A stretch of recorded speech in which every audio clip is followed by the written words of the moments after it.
నమస్తే welcome to ఫోర్సైట్స్ TV T20 ప్రపంచ cup 2024 కోసం భారత జట్టు అమెరికా చేరుకోగా మరికొంతమంది ఆటగాళ్లు కూడా త్వరలో యుఎస్ఏకి వెళ్లనున్నారు.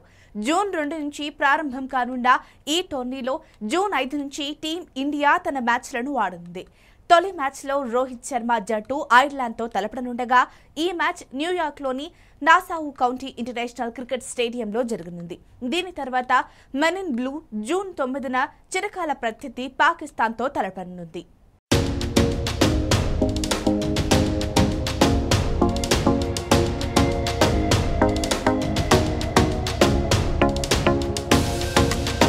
రెండు 2024లో జరిగే టీ20 ప్రపంచ కప్లో రోహిత్ శర్మతో కలిసి విరాట్ కోహ్లీ ఇన్నింగ్స్ ప్రారంభించనున్నాడు.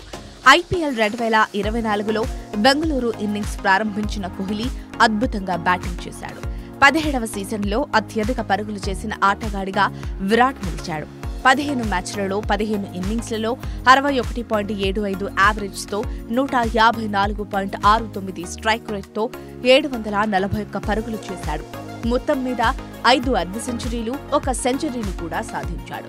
ఇలాంటి పరిస్థితుల్లో విరాట్ కోహ్లీ ఫామ్ ను దృష్టిలో ఉంచుకుని రోహిత్ కి జోడీగా జట్టు మేనేజ్మెంట్ పంపే అవకాశం ఉంది. సూర్యకుమార్ యాదవ్ కు 3వ స్థానంలో అవకాశం కల్పించవచ్చు. సూర్యకుమార్ యాదవ్ టీ20లో ఇప్పటికే తానేంటో నిరూపించుకోగా టాప్ ఆర్డర్లో వచ్చిన శుభారంభాన్ని భారీ స్కోర్లుగా మరల్చగలడు. వికెట్ కీపర్ బ్యాట్స్మెన్ గా ఈసారి టీమిండియాలో సంజు శాంసన్, రిషబ్ పంత్ రూపంలో 2 వికెట్ కీపర్లున్నారు. వీళ్లలో ఒకరు 4వ నెంబర్లో ఆడే అవకాశం ఉంది. మరి టీం మేనేజ్మెంట్ ఎవరిపై విశ్వాసం చూపుతుందో చూడాలి. శివన్ దుబే 5వ స్థానంలో ఆడే అవకాశం ఉంది. ఇప్పటికే దుబే ఐపీఎల్ 2024లో 396 పరుగులు చేశాడు. ప్రపంచ కప్లో రవీంద్ర జడేజా, హార్దిక్ పాండ్యా రూపంలో 2 ఆల్రౌండర్లు రోహిత్ శర్మ సేనలో ఉండే అవకాశం ఉంది.